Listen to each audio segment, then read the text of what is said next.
I want to start with a number. 1820. That's the year they tell us Antarctica was first sighted. First officially sighted, they'll say, if you push them on it. First recorded, first documented, first acknowledged. And for most of my life, I accepted that. I didn't question it. Why would I? It's in the textbooks, it's on the timelines. It's the kind of fact you absorb in school the same way you absorb everything else, passively, without resistance, without asking why. But then I started looking at the dates more carefully, and once I did, I couldn't stop. Before we go any further, I need to briefly return to something I covered in the last video in this series, and if you haven't seen it, I'll link it below, because what follows won't carry its full weight without that foundation. In that episode, I explored what mainstream history calls the year without a summer, 1816. The year following the eruption of Mount Tambora in Indonesia, which according to the official record, ejected enough ash into the atmosphere to lower global temperatures, destroy harvests across the northern hemisphere, kill livestock, trigger famine from New England to northern Europe, and turn summer into literal winter. Tambora, a single volcano. The explanation is tidy, the timeline is clean, but then I started pulling on threads that didn't belong to that story. Because here's what the official account doesn't explain: the uniformity, the sheer sweeping continent-spanning simultaneity of the collapse. Crop failures weren't regional, they were global. Reports of unnatural cold, of snow in June, of orange and purple sunsets, they weren't clustered near Indonesia. They were everywhere at once, and not just environmentally, socially, politically. The years immediately following 1816 saw a cascade of institutional ruptures, population displacements, and what one researcher I came across described as civilizational amnesia. Entire communities that seemed to lose continuity with what came before. In that video, I proposed something that I know made a lot of you uncomfortable. And good. It should. I proposed that the year without a summer was not a volcanic event, or more precisely that it may not have been only a volcanic event, that the atmospheric disruption of 1816 bore the hallmarks of something more catastrophic, more deliberate, something closer in its signature to what we would today recognize as a nuclear winter. A sudden total atmospheric blackout, not from a mountain but from a civilization-ending event. A reset. The kind of event that would leave behind not just climate data, but erasure. The kind of event now loosely associated with the hypothesis that, before the 19th century, there existed a global old-world civilization, sophisticated, architecturally advanced, connected across continents, that we have come to call provisionally Tartaria. Not an empire in the conventional sense, not a country with borders on a modern map. Something harder to define. A presence, a civilization whose fingerprints are visible everywhere once you learn to recognize them, in the architecture, in the canal systems, in the city grids that appear fully formed in the historical record without any construction documentation, without any scaffolding period, without any of the messy incremental archaeology that should accompany human settlement. And then, apparently, it was simply gone. We covered all of that, but there was one detail I kept circling back to. One date I kept setting aside because it felt almost too convenient, too perfectly placed. The date Antarctica was discovered. 1820, 4 years after the year without a summer. I want you to hold that gap in your mind. 4 years, not a generation, not a century, 4 years after what may have been the most catastrophic atmospheric event in recorded human history, an event that, if my previous analysis holds, may have functioned as the final act of a global civilizational collapse, an event where the entire world experienced freezing simultaneously. And then the world's most remote, most inaccessible, most sealed, most frozen landmass is suddenly, officially, discovered. And not by one expedition, by 3, simultaneously. A British crew, an American crew, a Russian crew, all operating independently, we're told, all in the same region, all within months of each other, all in 1820. Now, I'm not going to stand here and tell you that's impossible. People chase discoveries, expeditions overlap, competition drives exploration. I understand all of that, but I want to ask a different kind of question. Not whether it happened, but why then? Why, after millennia of human civilization, after the Phoenicians and the Greeks and the Romans and the Chinese and every sophisticated maritime culture that ever put a hull to open water, why does the largest landmass south of the equator remain entirely undiscovered, undocumented and unnamed until 4 years after the world's sky went dark? Why then? Because here's where the conventional account starts to develop cracks. The further I went into the cartographic record, and I mean deep, into archives that don't get cited in introductory history courses, the more the 1820 discovery date began to look less like a beginning and more like a cover story. There are maps, actual surviving, historically documented maps that show Antarctica long before 1820. The Piri Reis map, dated 1513, drawn by an Ottoman admiral who explicitly stated he was compiling it from older source maps, shows a southern landmass with a detailed, accurate coastline. Not a vague blob, not a speculative fringe. A charted coastline that, when researchers in the 20th century overlaid it against modern satellite imaging of the subglacial terrain, the actual rock beneath 2 miles of ice, aligned with a precision that no one has adequately explained. The Orontius Phineas map from 1531 goes further.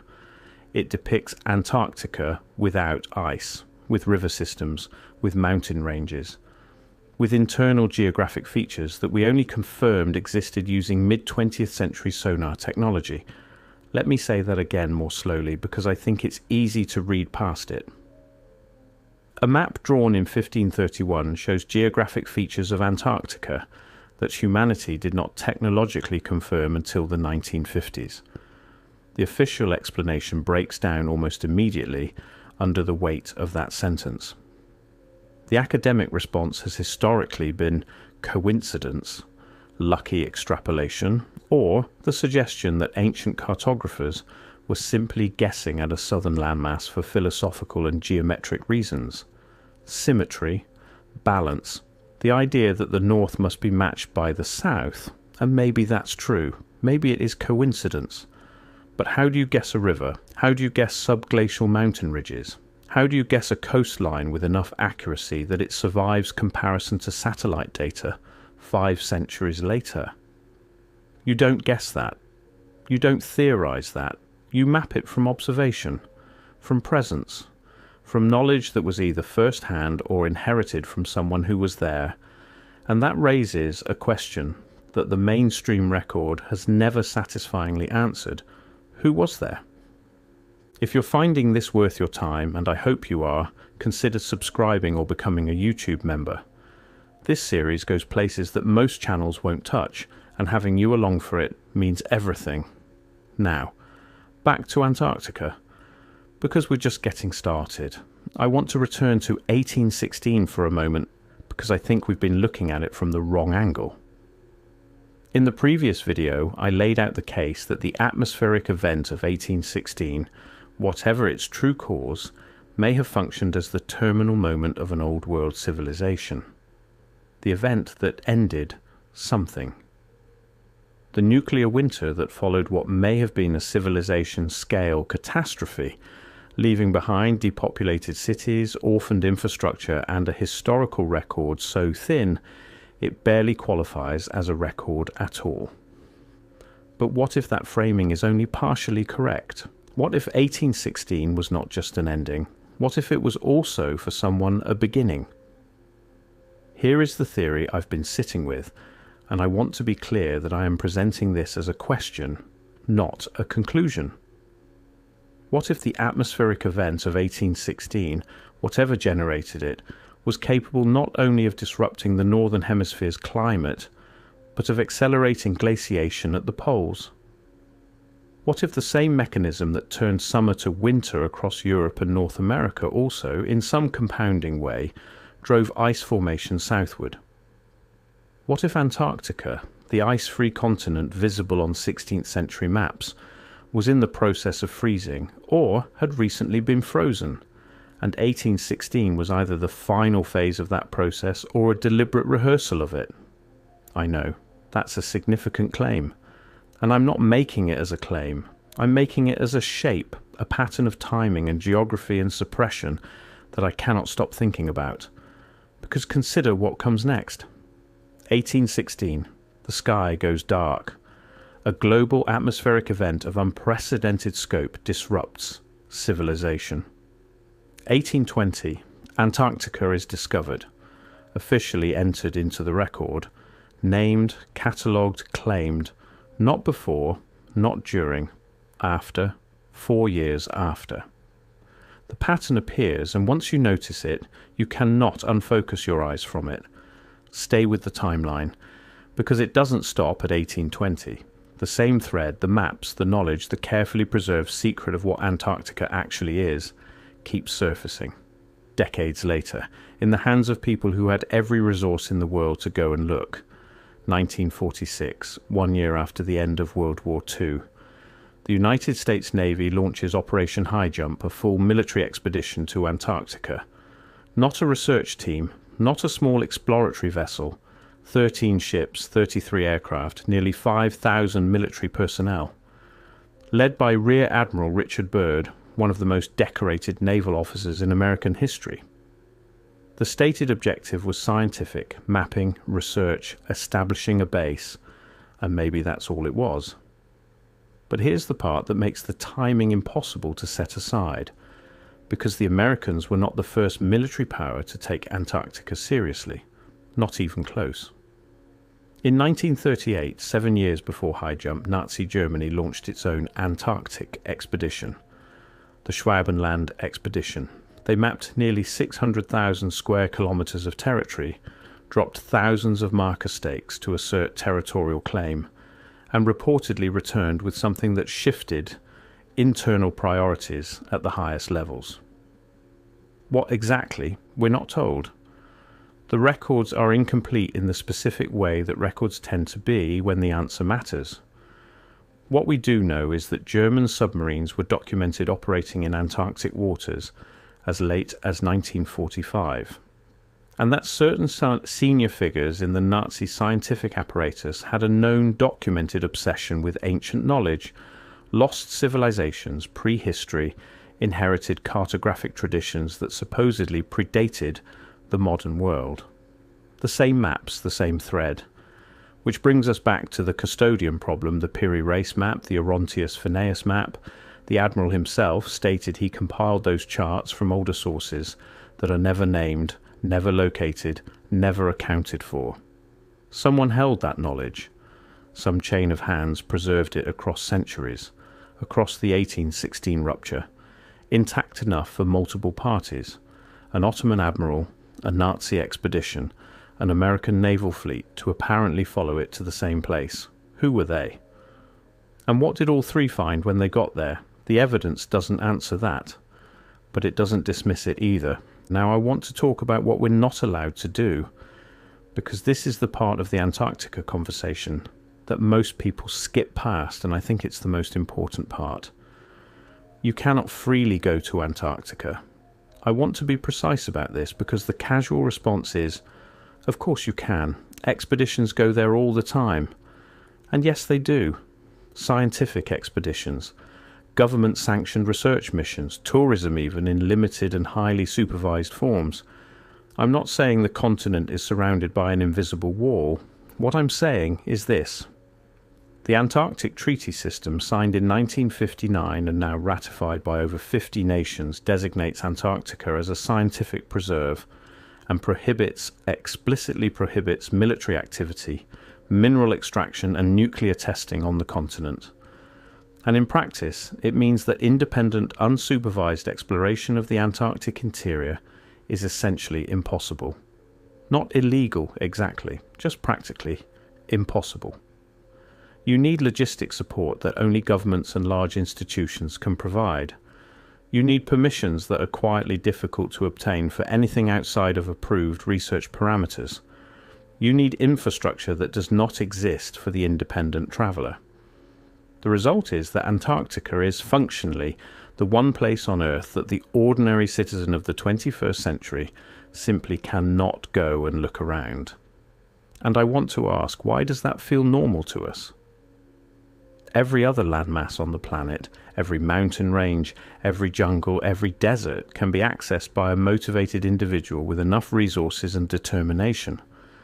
People climb Everest recreationally, people cross the Sahara alone, people sail to the most remote islands on Earth with nothing but a small boat and a compass. But Antarctica has a treaty. 50 nations signed in the same decade that sonar technology first confirmed what was hiding under the ice. And we don't find that remarkable. We nod along. We accept that the treaty is about science, about peace, about environmental preservation. Maybe it is, but the evidence suggests that simultaneous global agreement is extraordinarily rare. Nations do not agree on almost anything. They disagree about borders, about resources, about ideology, about language, about everything. The 20th century was practically defined by national disagreement, except here, on this, about this one place. The coordination problem becomes impossible to ignore the longer you sit with it. 50 nations, all agreeing, all signing, all maintaining, consistently, for decades, about a frozen continent that officially contains nothing but ice and penguins. What is it about ice and penguins that requires an international treaty? Let me tell you about the architecture problem, because this is where the Tartarian connection stops being abstract. Across the series, we've documented imperfectly, provisionally, but documented the presence of old world construction techniques in places they have no business being. Buildings that appear in the historical record fully complete, without construction phases. Civic infrastructure in cities supposedly founded in the early 19th century that would have required decades and resources that those young settlements simply did not have. Cathedrals in frontier towns, elaborate sewer systems in cities that were, by official record, wilderness 5 years before the systems were installed. The mud flood evidence, the buried ground floors, the windows that begin below what is now street level because the street level has risen, or because something came down and covered what was already there. This pattern repeats across North America, across Europe, across Russia, across South America. It is not regional, it is not isolated, it is global, and every time we document it, the official explanation involves either dismissal or a kind of casual hand-waving that, the deeper you look, dissolves on contact with the actual evidence.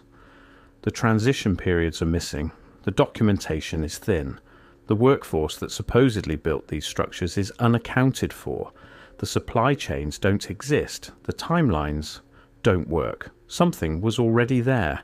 Something was built by someone who came before. Now, Antarctica. We know from the cartographic evidence, from the ice-free maps, from the subglacial topography, that Antarctica was, at some point in historical time, a habitable landmass, not geologically ancient, historically recent, recent enough that human beings mapped it, recent enough that those maps survived into the 16th century, copied from even older sources. What was on that continent? What is under 2 miles of ice right now? I'm not saying there are pyramids under the Antarctic ice sheet, though there are structures in the Ellsworth Mountains that have generated genuine academic debate about their geometry. I'm not saying there is a lost city sealed under the Ross Ice Shelf. I'm asking something simpler and, I think, more important.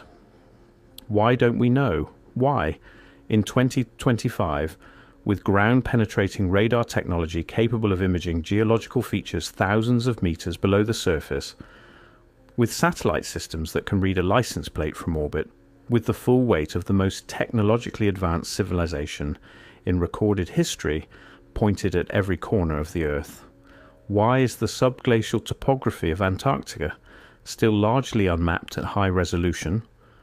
Why do the gaps in the data cluster in the interior? Why does the silence persist?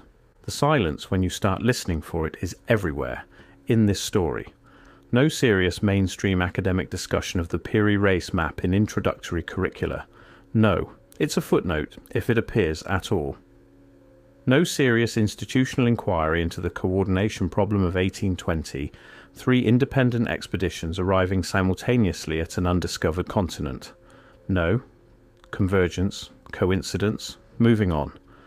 No institutional curiosity about the gap between the ice-free maps of the 16th century and the frozen wasteland we officially discovered in the 19th. No explanation for how, if the ice built up over geological time as we're told, human cartographers produced maps showing the uniced terrain in historical time. The silence isn't accidental. Silence on this scale, across this many disciplines, maintained for this long, that's not absence of evidence. That's a shape. And that shape suggests something. I'm not going to tell you what it suggests. I think you already feel it. I want to close with something that has been sitting with me since I first started pulling this thread. If we accept, provisionally, carefully, with all appropriate skepticism, that there existed before the 19th century a global civilization of significant sophistication. If we accept that this civilization left behind infrastructure, maps, architectural techniques, and knowledge that our official history cannot account for. If we accept that the events of 1816 represented in some form the terminal convulsion of that civilization, a collapse so total and so violent that it left atmospheric scars visible across the northern hemisphere. And if we accept that Antarctica, the last unmapped and ice-free landmass on those older charts, was sealed, frozen, treaty-locked, and quietly removed from public access in the years immediately following, then we have to ask the hardest question. What were they protecting? Not from us necessarily, maybe from time, maybe from chaos, maybe simply from the kind of casual, uncoordinated, uncontrolled discovery that might have happened if anyone with a ship and a curiosity could sail down and start digging. What knowledge was stored there? What records? What architecture? What evidence of a civilization that we have been, through some combination of catastrophe, deliberate erasure, and institutional incuriosity, prevented from knowing? I don't have the answer. I want to be honest with you about that. I have been sitting with these questions for months, and they have not resolved. They have only deepened. The further I go into the record, the more I find not answers but structure, the shape of something deliberately obscured, something whose outlines I can trace without being able to see its face. Once you see that structure, you cannot unfocus your eyes from it. An atmospheric catastrophe in 1816, unprecedented in its scope and duration. An official continent discovered 4 years later by 3 nations at once, sealed by 50 nations a century after that. Ancient maps that show what's under the ice, a historical record that goes silent at precisely the moments where continuity should exist. Architecture without builders, cities without origins, a civilization without a gravestone, and a continent renamed, restricted, ice-covered and quietly held, just out of reach, that may contain under 2 miles of frozen silence the answer to all of it. Maybe, or maybe not. But I can't stop thinking about the number 1820. And I don't think you will either now. If this series is worth something to you, consider commenting your thoughts or your theories below. The next video goes somewhere I wasn't sure I was ready to go. I think I am now. See you there.